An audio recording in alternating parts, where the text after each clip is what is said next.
네, 반갑습니다. 제가 일부 예배 설교할 때는 이제 원래는 제가 시편을 계속해서 하고 있었어요. 시편 120편에서 134편 사이에, 시편 전부 다가 아니라 시편 120편부터 134편 사이를 시리즈로 하고 있었는데요. 원래는 또 이제 오늘 시편 124편을 할 차례인데, 이제 지난달에도 그랬듯이 이번에도 다음을 좀 기약하도록 하겠습니다. 특별히 오늘이 부활 주일이기 때문에 그렇습니다. 물론 이제 개혁교회라고, 우리 해림교회 좀 다녀보신 분들은 다 이 말을 들으셨을 겁니다. 개혁교회, 우리가 속한 이 장로교회 혹은 개혁교회는 365일 예수님의 부활을 기념하기 때문에 꼭 부활 주일에만 부활을 기뻐하고 나누는 것은 아닙니다. 또 그것을 부활 주일에만 부활을 설교해야 되는 건 아닙니다. 사실상 이 주일이라고 하는 것도 예수님께서 부활하신 그 날을 기념하는 의미에서, 기존의 안식일이 언제였습니까? 요일로 따지면 토요일이죠. 토요일을 안식일로 지키던 개념에서 주일로 옮겨온 것이죠. 그러니 매주 주일을 우리가 지키면서 예수님의 부활을 이미 매주 기념하고 있었던 것입니다. 오늘 우리가 보고자 하는 이 마태복음 28장, 우리가 지금 읽은 이 28장은 바로 이 주일에 대한 개념이 생기게 된 기원에 대해서 서술해 주고 있습니다. 시간상 우리가 처음부터 읽지는 않았지만, 10절부터 읽었지만, 이 주일의 기원을 확인해 보기 위해서 28장 1절부터 또 우리가 한번 확인해 보도록 하겠습니다. 우리 1절 다 같이 한 목소리로 읽도록 하겠습니다. 시작.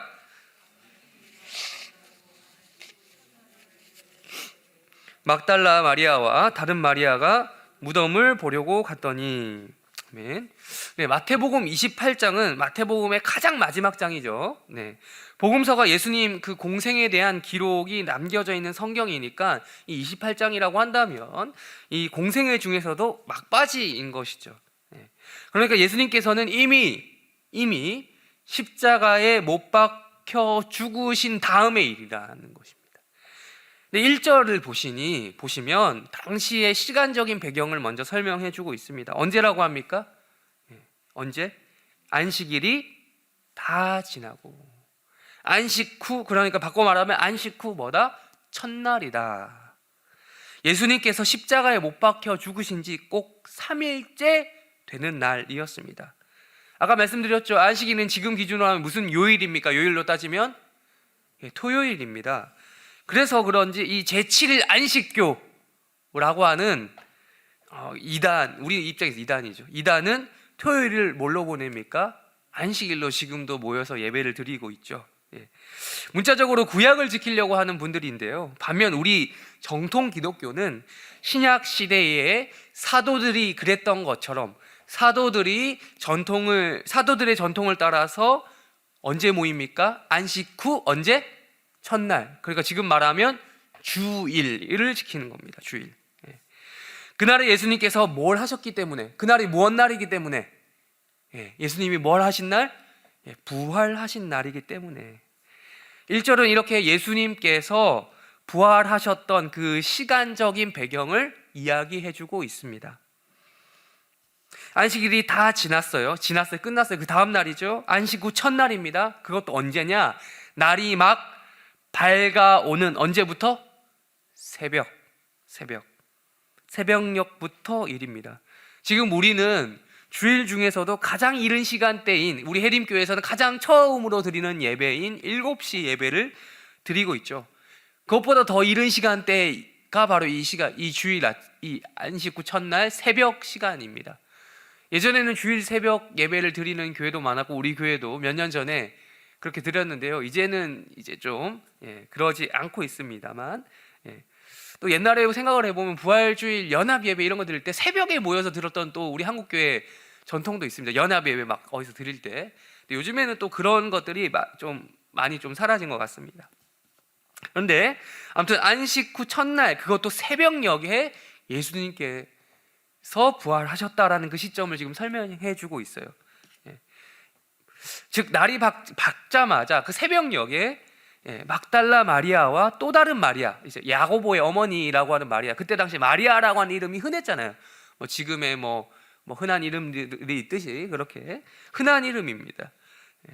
그 마리아가 무덤을 보러 갔다라고 성경이 지금 이야기하고 있습니다. 근데 진짜 아무 이유 없이 지금 1절에 보면 무덤을 보러 갔더니라는 말이 있는데, 아무 이유 없이 진짜 무덤만 딱 보러 갔겠습니까? 무덤 구경하러 갔겠습니까? 구경할 게 없어서 무덤을 구경하러 갔겠습니까? 그게 아니란 말이죠. 마태복음에는 자세히 이게 기록이 되어 있지 않지만 평행 본문이라고 하죠. 다른 복음서에는, 그러니까 마가복음, 누가복음에는 그들이 왜 무덤에 갔는지 그 이유를 잘 설명하고 있습니다. 마가복음 본문만 제가 한번 찾지는 않고 제가 읽어드리겠습니다. 잘 들어보세요. 마가복음 16장 1절입니다. 이렇게 말하고 있습니다. 안식일이 지남에 막달라 마리아와 야고보의 어머니 마리아와 또 살로메가 가서 예수께 바르기 위하여 향품을 사다 두었다가, 자, 뭘 하러 간 겁니까? 뭘 하러? 예수께 뭘 하기 위해서? 뭔가 바르려고. 뭘 바르기 위해서? 향품을 바르기 위해서.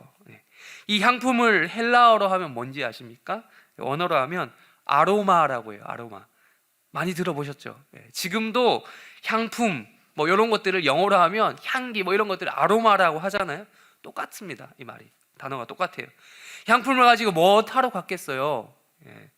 예수님의 시체에 바르려고 갔겠죠. 바르려고, 쓰려고 갔겠죠. 여러분, 죽은 지 3일째 정도 되면 시신에서 냄새가 이미 많이 나기 시작해요. 금방 썩어요. 부패하죠. 특히 이 지방을 생각해 보면 더더욱 그렇습니다. 매우 더운 날씨, 팔레스타인 지방이죠. 저는 아직 이스라엘 가보지 못했는데 거기 가면 그렇게 덥다고 하더라고요, 낮에. 그러니까 팔레스타인 지방의 특성상 더욱더 그런 거예요. 물론 예수님께서는 다행히도 이 묻히신 곳이, 묻혔다고 하기엔 좀 그런 게 좀 아리마대 요셉이라고 하는 그 부자에 의해서 제공된 최상급, 이 그 무덤 중에서도 최상급 무덤이라고 할 수 있는 동굴 무덤에 매장되셨어요. 묻혔다라는 말기보다 매장됐다라는 말이 좀 더 들어갔죠. 이 동굴 안으로. 그 부패 정도가 상대적으로 늦어질 가능성이 높긴 했습니다. 그래서 이제 그날 부패 정도가 좀 덜했겠지만 그래도 3일째 되면 부패해지고 있었겠죠. 사실 그런데 이 여인들이 3일을 기다리고 싶어서 기다린 것도 아니었어요. 이렇게 3일째 왜 그럼 바로 안 갔느냐? 그럴 수밖에 없었죠. 예수님께서 처형 당하신 날이 언제입니까? 요일로 치면 성금요일이라고 부르죠. 굿 프라이데이라고 부르는 금요일이란 말이죠. 금요일에 처형 당하시고 돌아가셨습니다. 그리고 그 다음 날은 무슨 날이냐? 토요일, 안식일이란 말이에요. 안식일. 그래서 어떻게 할 수가 없었고, 안식일이 끝나자마자 최대한 빨리 움직인다고 움직인 게 바로 이때였던 것이죠. 안식 후 첫날.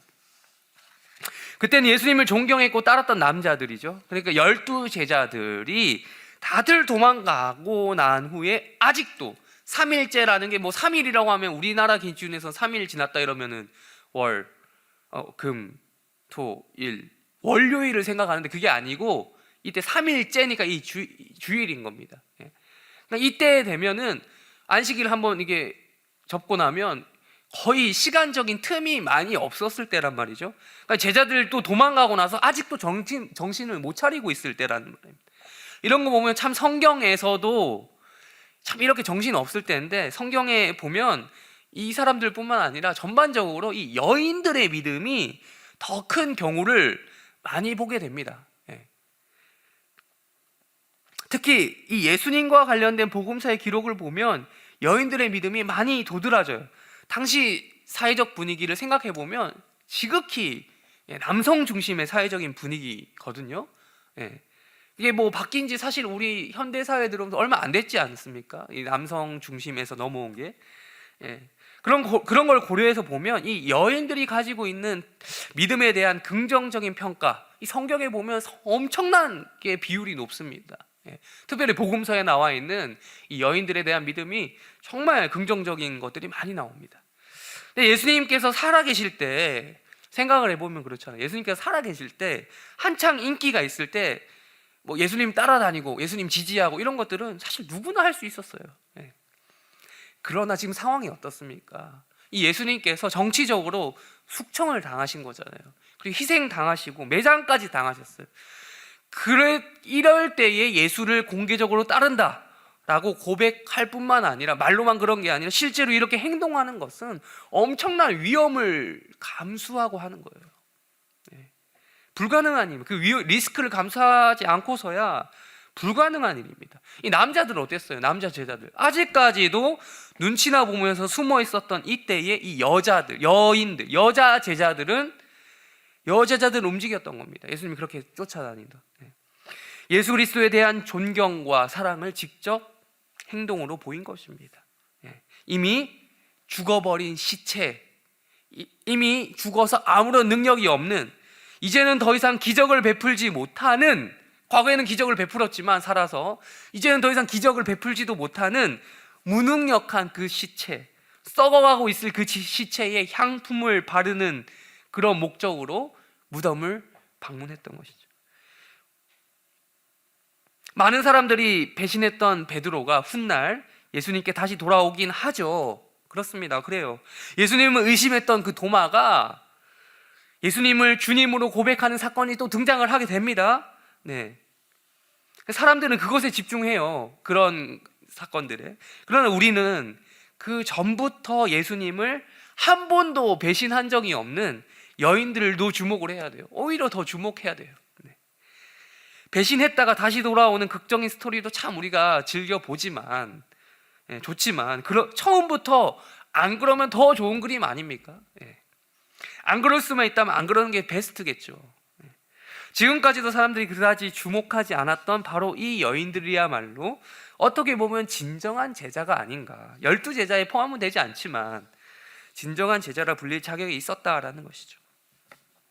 이렇게 죽어버리신 예수님을 존경하는 마음을 가지고 향품과 함께 무덤을 찾아갔던 이 사람들에게 어떤 일이 생겼습니다. 우리 2절도 읽겠습니다. 2절 함께 읽겠습니다. 시작. 큰 지진이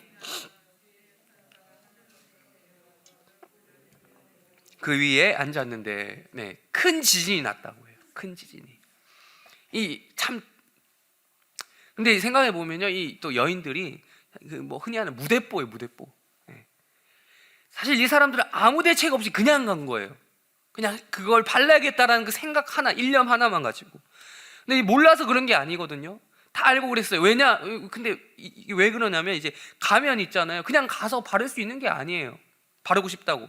가면 동굴 무덤을 막고 있는 큰 돌이 있어요. 그거 어떻게 할 건데요? 그 돌 누군가는 열어줘야, 굴려주어야, 힘을 써서 해줘야 들어갈 수 있단 말이에요. 근데 그걸 그냥 곱게 열어주겠냔 말이에요.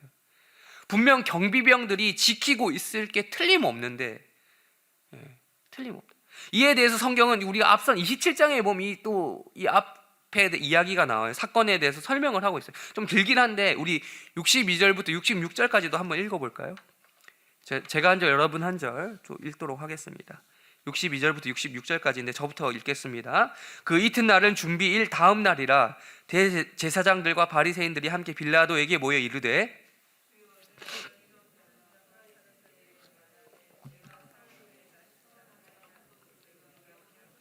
그러므로 명령하여 그 무덤을 사흘까지 굳게 지키게 하소서. 그의 제자들이 와서 시체를 도둑질하여 하고 백성에게 말하되 그가 죽은 자 가운데서 살아났다 하면 후에 속임이 전보다 더 클까 하나이다 하니, 가서 힘대로 굳게 지키는. 66절 같이 읽겠습니다. 그들이 경비병과 함께 가서 돌을 임봉하고 무덤을 굳게 지키니라. 네, 이 이야기가 나와요. 그러니까 예수님을 십자가에 못 박게 하여 한 가장 큰 원인을 제공한 사람들이 여기 나오죠. 지금 유대인들 중에서도 유대인들을 선동했던, 십자가에 못 박게 하소서 못 박게 하소서 하면서 선동했던 사람들이 누굽니까? 대제사장과 바리새인들, 여기 나옵니다. 또 이들이, 그러니까 로마 총독으로서 예수를 십자가에 최종적으로 못 못 박도록 판결을 내린 빌라도에게 또 무언가를 요구하는 겁니다. 핵심은 뭡니까? 핵심. 예수의 시체가 들어가 있는 그 무덤을 지켜야 된다는 거예요. 왜? 뭐라고 합니까? 여기서 이유를. 제자들이 시체를 도둑질해 갈 가능성에 대해서 미리 걱정하고 염려하고 있는 거예요. 그러니까 이 사람들이 왜 그랬냐면 예수님이 살아생전에 했던 말을 다 기억하고 있는 거예요. 지금 우리가 읽었다시피 말씀을 다 기억하는 거예요. 그러니까 좋은 의미에서 말씀을 말씀을 지켜야지, 그 말씀 좋다라고 해서 그래서 기억한 게 아니고, 나쁜 의미에서 이 예수가 그들 입장에서 눈엣 가시, 요주의 인물이었기 때문에 기억하고 있었던 거예요. 저놈이 무슨 말 하나, 어떤 반역적인 말 하나 꼬투리 잡기 위해서 일거수일투족에 관심을 보였던 겁니다. 결국 어떻게 했어요? 결국 그 말을 꼬투리 잡아서 예수님을 신성모독죄로, 또 국가반역죄로 낙인을 찍고 고소를 해서 그렇게 십자가에 못 박게 한 거잖아요. 이들은 다 기억하고 있었어요. 예수님께서 살아생전에 했던 말을. 이미 자신이 죽을 거다라고 말씀하신 예수님. 그리고 또 거기에서 끝난 게 아니고 죽고 나서도 3일 만에 다시 살아날 거다라고 하셨던 말씀을 이 사람들 기억하고 있었던 거예요.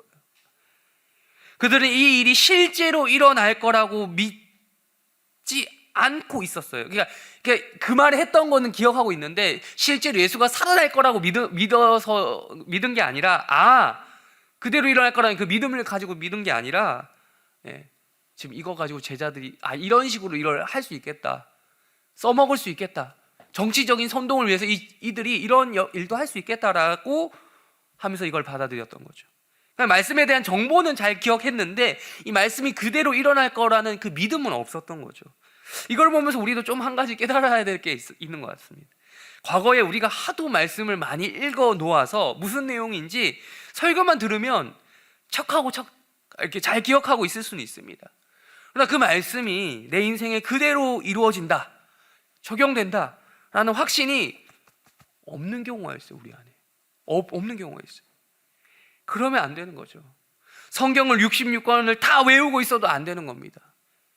유대인들 그 율법 다 외우고 있잖아요. 그 말씀이 내 말씀이 되는 것하고는 또 다른 거예요. 내 인생에 그대로 이루어질 것이다 라는, 그러니까 이 말씀이 내 인생과 무관한 것이 아니라 내 인생과 100% 연관된다 라는 그런 믿음이 또 필요한 것이죠. 이렇게 부활에 관해서 예고하신 예수님의 말씀에 대한 내용을 알고는 있었지만 믿지 않았던 이 대제사장과 바리새인들은 그 말씀을 곡해했습니다. 곡해. 64절에 나와 있었죠. 어떻게 곡해했나? 아까 말씀드린 것처럼 이거 예수의 제자들이 이 시체를 도둑질해 간 다음에 백성들에게 헛소문을 퍼뜨릴 수도 있겠구나. 예수가 생전에 예고했던 대로 죽었다가 다시 살아났다고, 부활했다고 가짜 뉴스를 퍼뜨릴 수도 있겠구나 라고 생각하면서 빌라도에게 요구한 겁니다. 이렇게, 총독님, 이런 일이 일어날 수도 있으니, 곤란해질 수도 있으니, 그러니까 그렇게 되면 예수가 살아있을 때보다 더 백성들을 통제하기 힘들어질 거니 사전에 방지합시다. 사전에 이런 일이 일어나지 않도록 방지하기 위해서 무덤을 3일 동안이라고 예수 입에서 얘기했으니 3일만큼은 이 무덤을 굳게 지켜야 합니다. 그러니 무언가 할 수 있도록 허락해 주십시오라고 한 거예요. 그러면서 빌라도가 이에 동의하면서 경비병을 세우도록 허락을 했습니다. 그래서 66절에서 이렇게 말씀하고 있는 거예요. 경비병과 함께 가서 돌을 임봉하고, 봉인까지 한 거예요. 봉인. 무덤을 굳게 지키니라. 돌을 봉인했다. 그냥 돌로 막은 것뿐만 아니라 뜯으면 돌을 움직였으면 움직였다는 그 티가 날 수 있도록, 이거 누군가 건드렸다는 티가 날 수 있도록 봉인한 겁니다. 밀봉한 거죠. 밀봉. 그리고 경비병을 세웠습니다. 그리고 또한 아무도 못 들어가도록 무덤을 이 경비병으로 하여금 굳게 지켰다. 이렇게 대제사장과 바리새인 그룹은 철두철미하게 예수 시체가 도난당할 가능성을 사전에 방지하고자 충분한 대비를 하고 있었습니다. 이런 상황을 아는지 모르는지 이 여인들이 안식일이 끝나자마자 아침 꼭두 새벽부터 향품을 바르겠다라는 일념 하나 가지고 무덤을 찾아온 거예요. 근데 그러니까 지금 이 여인들이 그러니까 이걸 하려면, 향품을 바르려면 두 가지 난관을 뚫어야만 했습니다. 첫 번째, 경비병을 뚫어야 했어요. 경비병. 두 번째, 무덤의 돌을 뚫어야 했어요. 사실상 이 두 가지 여인들의 힘으로 가능한 겁니까? 불가능한 일이죠. 아무리 여러분 뇌물을 준다고 해도 그것도 상황이지. 상황이상. 이번 건은 그럴 수가 없는 거예요. 이 경비병들도 여러분 뇌물을 받는 것도 건수를 봐가면서 행동을 했을 거란 말이에요. 모든 세상이 지금 이 사건을 주목하고 있단 말이죠. 그런 상황 속에서 뇌물을 받고 이 문을 열어준다? 예수의 시체에 향품을 바르도록 몸에 그 시체에 손을 건들도록 허락한다? 있을 수 있는 상황이 아닙니다. 문자 그대로 이거는 그들의 목이 달린 일이에요. 괜히 그랬다가는 자신들이 죽는다라는 거예요. 이런 걸 모를 사람들이 아니죠. 또한 이 여인들이 어떻게 해서든 경비를 뚫었다 칩시다. 정말 신출귀몰한 방식으로 뚫었다 합시다. 그렇다고 해서 또 남아있는 난관이 있죠. 무덤 입구를 막고 있는 돌이라요. 돌. 이 돌, 여인들의 힘으로 3명 나오는데 3명 밀어낼 수 있습니까? 여러분, 이 성인 남성들 여럿이서 이 돌을 밀어내야 힘을 써서 정말 겨우 굴려서 열 수 있는 그런 사이즈였단 말이죠. 다시 28장 2절로 넘어가서요. 다시 2절로 넘어와서. 근데 어떤 일이 발생했다고 성경에서 이야기하고 있습니까? 적고 있습니까? 뭐가 났다? 큰 지진이 났다. 땅에 흔들림이 있었다. 그리고 그 무겁게 밀봉되어 있던 무덤의 입구에 돌이 굴러갈 정도로 지진이 났다. 그리고 또 성경은 이거에서 이 지진의 원인에 대해서 주의 천사가 그랬다라고 이야기하고 있어요. 하나님께서 보내신 천사가 하늘로부터 내려와서 이 돌을 굴려냈다. 그리고 그 위에 앉아있다 라는 말씀을 하고 있습니다. 이어서 우리 4절을 한번 읽어보겠습니다. 4절 읽어보겠습니다. 시작. 지키던 자들이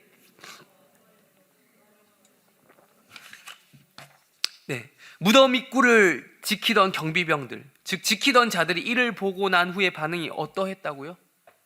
무서워하며 떨었다.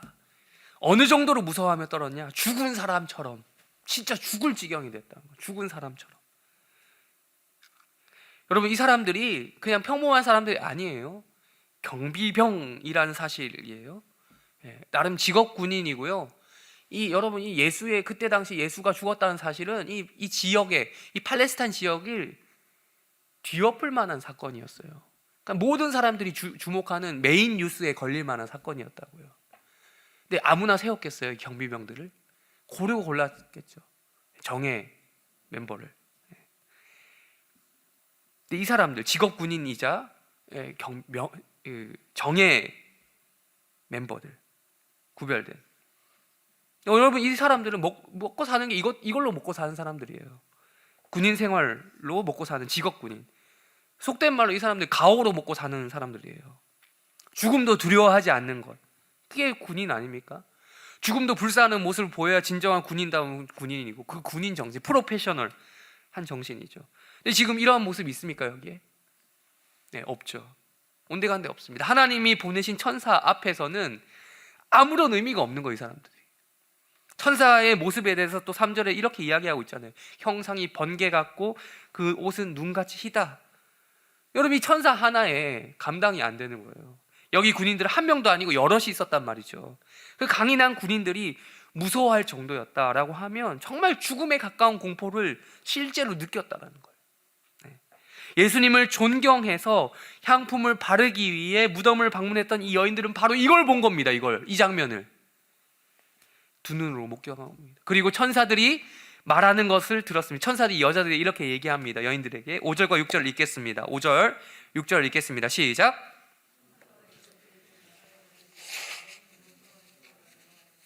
십자가에 못 박히신 예수를 찾는 줄을 내가 아노라. 그가 여기 계시지 않고 와서 그가 누우셨던 곳을 보라.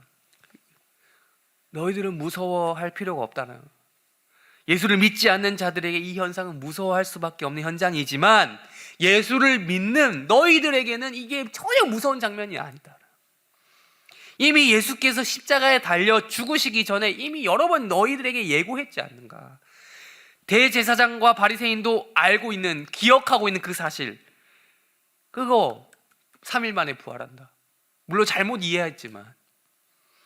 그래서 그렇게 이 무덤 입구를 큰 돌로 막으려고 했고 경비도 삼엄하게 세워놓고 그 했던 그 이유, 예고하신 대로 살아나신 그거, 예수께서 부활하셨다, 다시 살아나셨다, 그 일이 지금 이루어졌다, 너희 눈으로 보고 있지 않느냐라는 거. 너희들이 지금 십자가에 못 박히셔서 죽은 그 시체에 향품을 바르기 위해 여기 온 거 안다, 잘 알고 있다. 그래서 지금 그 시체가 지금 여기 없지? 찾고 있다라는 것도 잘 안다. 없다. 대제사장과 바리새인들 말 맞다나 그들이 우려한 바대로 누가 훔쳐갔을까? 아니야, 아니라는 거야. 너희들이 방문하기 전에, 너희들이 지금 이곳에 오기 전에 이미 무덤이 열렸다. 그리고 여기 계시지, 예수님 살아나셔서 여기 안 계신 거다. 여기 봐봐, 여기 예수의 시체가 있던 자리, 여기 보라는 거야. 이렇게 천사의 말을 들은 여인들이 추가적으로 천사의 지시를 받습니다. 7절과 8절도 읽겠습니다. 7절과 8절 읽겠습니다. 시작. 또 빨리 가서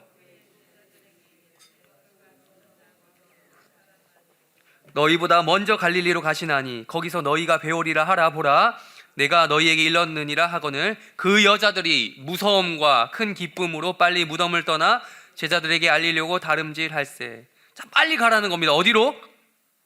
갈릴리를. 아니요, 누구에게? 제자들에게. 네. 지금 잔뜩 무서워서 숨어 있는 그 제자들에게 가라는 겁니다. 예수님 다 배신하고 도망가고 숨어 있으면서 눈치만 보고 있는 그 바보들, 제자들에게 가라는 거예요. 가서 너희들이 본 그대로 말해주라는 거예요. 예수가 이미 부활하셨다고. 예수님은 제자들보다 이 제자들 먼저 갈릴리로 가실 예정이니 가서 말해주라는 거예요. 갈릴리로 가면 볼 수 있다고. 갈릴리, 예수님과 이 제자들의 추억이 많이 있던 곳이죠. 그 추억의 장소를 지금 예수님이 먼저 찾아가시는 거예요. 이런 것을 전하는, 그러니까 한마디로 뉴스죠. 뉴스, 가장 이 중요한 사실, 뉴스를 전하는 임무를 이 여인들이 받은 거예요, 천사들로부터. 그래서 그 즉시로 이 여인들이 무서움이, 두려운 마음이 있었지만 동시에 기쁜 마음, 아, 정말 우리 주님이 살아나셨구나 하는 마음을 가지고 달려나갔습니다. 근데 또 9절과 10절을 보면요, 막상 예수님이 또 이 여인들이 예수님을 만나는 장면이 나와요. 이 부활하신 예수님이 가장 먼저 나타나셨던 이 대상은 세상이 어떤 위대한 사람이 아니라 정말 예수님을 사랑했던 자들, 진심으로 존경했던 그 여인들이었습니다. 제자들, 남자 제자들도 아니었어요. 심지어 그들에게 예수님께서 나타나셔서 또 말씀하시는 거예요. 9절과 10절에 보시면 얘기하셔서 똑같이 천사가 했던 말 그대로 반복하십니다. 숨어있는 남자들, 또 형제들이라고 불러주셔요. 내 형제들에게 갈릴리로 가면 내가 만날 수 있다, 나를. 이렇게 말해주라고, 전해주라고 한 겁니다. 천사가 했던 말을 반복해서 한 거예요. 그렇게 이 여인들이 예수의 부활이라고 하는 지구 역사상, 지구가 생긴 이래로 가장 역사적으로 중요했던 뉴스, 핫한 뉴스, 가장 충격적인 뉴스, 예수가 죽었다라고 하는 뉴스보다 더 충격적인 뉴스, 예수가 다시 살아나셨다라고 하는 그 뉴스를 전하기 위해서 긴급 속보 담당 기자였던 거예요, 이 사람들. 급히 제자들에게 이 여인들이 파견되었던 것입니다. 근데 우리가 시작하면서 읽었던 이 본문인 11절에서 15절까지 보시면 이것을 정면으로 응수하는 대제사장 및 유대인 무리들의 그러한 이걸 대응하는 태도에 대해서 설명해 주고 있습니다. 우리 11절부터 13절까지만 다시 또 읽도록 하겠습니다. 11절부터 13절까지 읽겠습니다. 시작. 여자들이 갈 때에 몇이 성에 들어가 모든 된 일을 대제사장들에게 알리니 그들이 장로들과 함께 모여 의논하고 군인들에게 돈을 많이 주며 이르되 너희는 말하기를 그의 제자들이 밤에 와서 그를 도둑질하여 갔다 하라. 죽을 것처럼 공포에 떨던 경비병 중에 몇몇이 정신을 차린 거예요. 차려보니 일이 심각하거든요. 일어나서 이 모든 상황을 그들의 고용주라고 할 수 있는 대제사장에게 알렸습니다. 그리고 그들이 보고 들었던 상황 모두를 일일이 다 보고했습니다. 그러자 이 반응이 대제사장의 반응이 뭐였습니까? 장로들, 즉 지도자들과 의논을 한 결과 어떻게 했다라는 거예요. 예수의 부활을 인정했습니까? 예수의 부활을 인정하고 예수 진짜 그분이 진짜였네 하면서 예수를 다시 만나서 이제 이분이 하나님의 아들이셨음이 증명이 되었군요 하면서 그분을 경배합시다 라는 결정을 내린 게 아니라 오히려 전혀 반대되는 짓을 한 거예요. 군인들에게 돈을 많이 주었습니다. 어쩌면 임무를 실패한 거죠. 이 사람들, 이 군인들 임무를 불이행한 거죠. 실패한 거죠. 그런 이유 등으로 인해서 처벌받아야 될 그 사람들에게 오히려 돈을 주면서 또 다른 임무를 줍니다. 어떤 임무입니까? 거짓 뉴스를 전하는 임무를 준 거예요. 가짜 뉴스 퍼뜨리라고 시켰다는 거죠. 어떤 가짜 뉴스입니까? 나와 있죠. 13절에 제자들이 시체를 도둑질했다. 그게 가짜 뉴스. 제자들이 밤사이에 경비병들이 방심한 틈을 타 자고 있는 틈을 타서 시체를 도둑질해 갔다라는 가짜 뉴스를 퍼뜨리게 한 거예요. 상황이 참 우스운 건 그렇습니다. 이 가짜 뉴스를 마치 자연스럽게 준비하고 있었던 것처럼 당장에 만들어서 퍼뜨릴 수 있었던 이유가 뭡니까? 바로 이 시나리오야말로 아까 우리가 27장 앞에서 봤잖아요. 봤던 것처럼 대제사장 그룹이 가장 걱정하고 있었던 부분이었거든요. 근데 이걸 써가지고 당장 이렇게 써먹는 거예요. 또한 14절에 보면요, 그냥 돈만 주었던 것이 아닙니다. 이 경비병들이 돈보다 어쩌면 더 소중하게 생각하고 있었던, 더 중요하게 생각하며 걱정하며 염려하고 있었던 부분을 에 대한 방책까지 마련해주는 치밀함을 보이는 거예요. 14절에 뭐라고 합니까? 만일 이 말이 총독에게 들리면 우리가 권하여 너희로 근심하지 않게 하리라. 자, 이게 뭐냐면 이거죠. 지금 이런 식으로 대지사장들이 시키는 대로 경비병들이 소문을 내게 되면 어떤 치명적인 상황이 발생할까요? 시키는 대로 했다 칩시다. 돈 받고. 돈보다 더 중요한 게 있다라는 거예요. 예수가 이런 말인 거잖아요. 자기 입으로 이렇게 얘기하는 거죠. 예수 시체 사라졌어요. 사라진 거요? 제가 깜빡 잠이 들어서 그 사이에 예수의 제자들이 가져갔나 봅니다. 이게 말입니까? 뭡니까? 요즘 젊은이들 사이에 이런 말이 있어요. 셀프 디스라는 말이 있어요. 셀프 디스.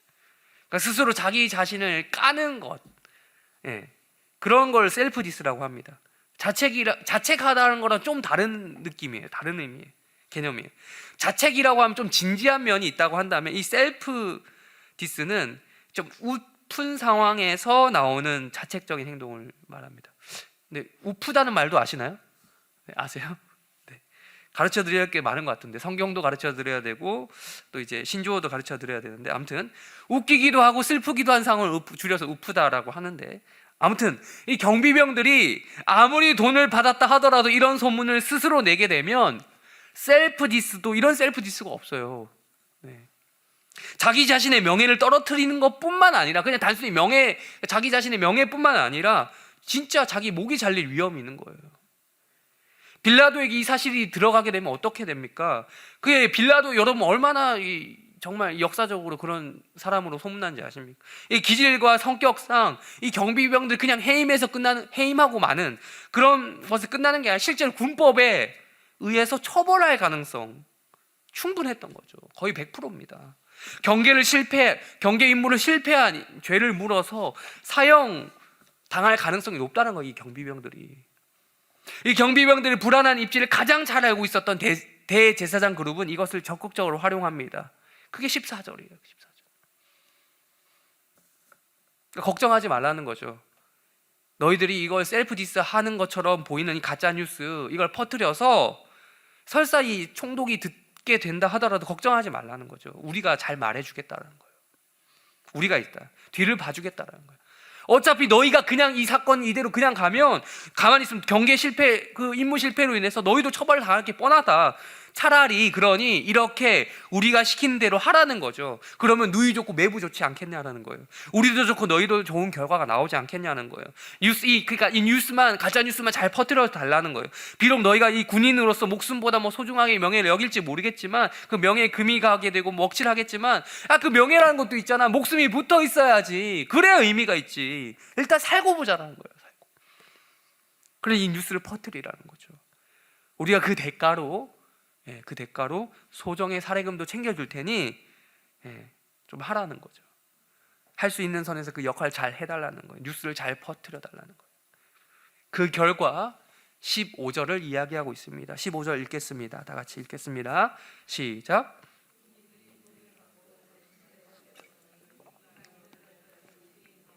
두루 퍼지니라. 네. 목숨도 살리고 돈도 받고, 이 가짜 뉴스 이거 하나만 전하면, 조금의 양심에 그것만 팔아먹으면 모든 일이 잘 풀릴 수 있다.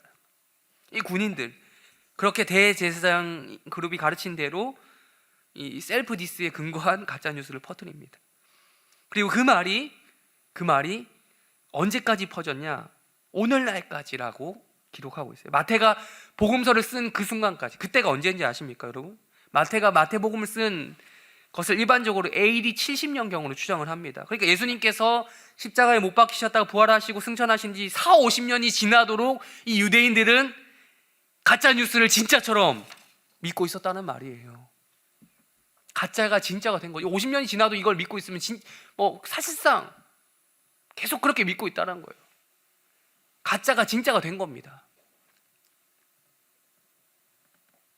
사람들 머릿속에 그렇게 인식이 된 거죠.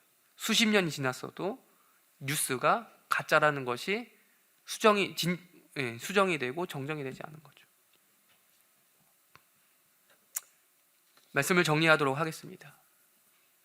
얼마 전에 우리는 대선을 치렀죠. 또한 곧 오는 6월 1일 또 지방선거를 치르게 됩니다.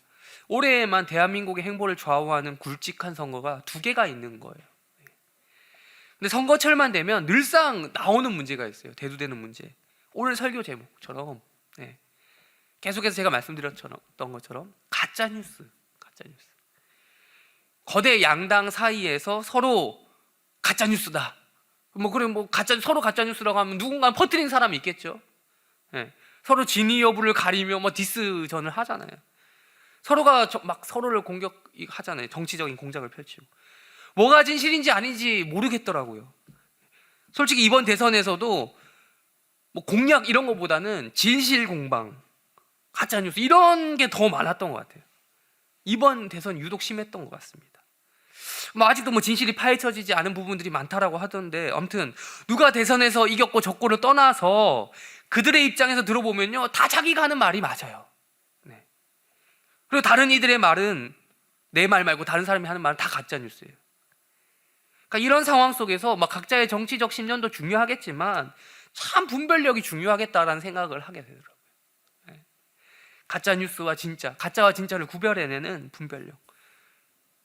사람이야 그런 존재이긴 하죠. 자신이 좋아하는 대상을 좋아하게 되어 있고, 자신이 좋아하는 방향대로 결국 그 방향대로 가게 되어 있고, 그 방식대로 살아가게 되어 있고, 심지어 이런 말도 있잖아요. 신앙생활도 자신의 기질대로 한다고, 이런 말도 있잖아요. 그러나 그건 그거고요. 우리는 적어도 믿음의 문제에서만큼은 정말 객관적인 안목과 분별력을 가져야 됩니다. 우리의 정치적인 상황과 나 자신의 그러한 상황, 정치적인 상황과 우리의 입지와, 내가 가진 입지와 우리가 처해 있는 이 현실과 이런 것을 뛰어넘는 객관적인 거 말하는 거예요.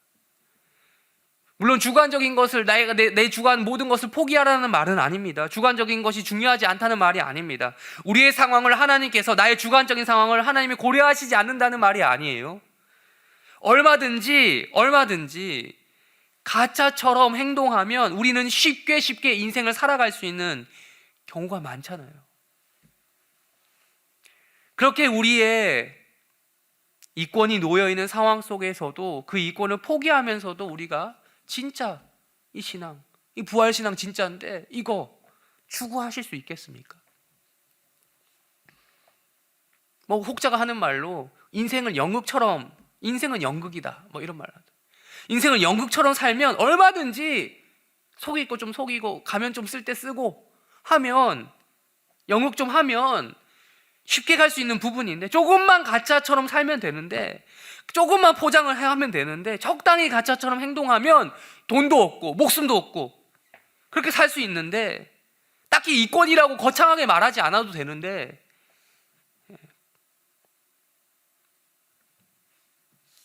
하나님은 다 아신다는 거예요. 하나님 다 알고 다 보고 계신다.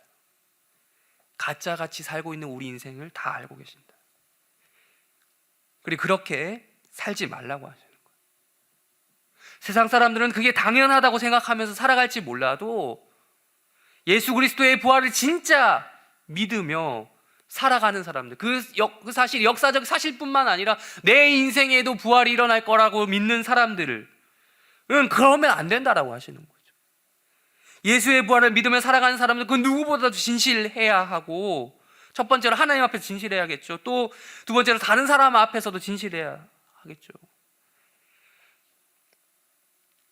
여러분, 우리는 존재만으로도 진짜인 사람들이고 또 그렇게 되어야 합니다.